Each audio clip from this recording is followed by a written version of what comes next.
আগের ভিডিও তোমাদেরকে দেখিয়েছিলাম বাবার জন্য যে জল আনা হয়েছিল তার ভিডিও।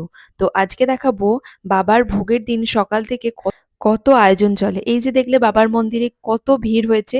এটা প্রত্যেক বছরই ভোগের দিন সকালবেলা প্রায় থেকেই থাকে। আর এখানে তোমাদের দেখাই বাবার ভোগের জন্য কি কি রান্না বান্না চলছিল। এখানে হচ্ছিল লুচি, আলুর দম, ছোলার ডাল, চাটনি, পাঁপড় আর শেষ পাতে ছিল বোঁদে। সেটাও কিন্তু এখানেই বানানো হয়। আগের দিন রাত থেকেই তো সমস্ত কাজবাজ শুরু হয়ে যায়।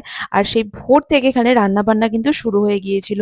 আর এই গরমের মধ্যে এইভাবে যে ওনারা কাজ করছিলেন এতটাও কিন্তু সোজা নয়, সেই রাত অবধি কাজ চলেছিল। আর এই যে হচ্ছে বাবার মন্দিরের গেট, ভীষণ সুন্দর করে সাজানো হয়েছিল।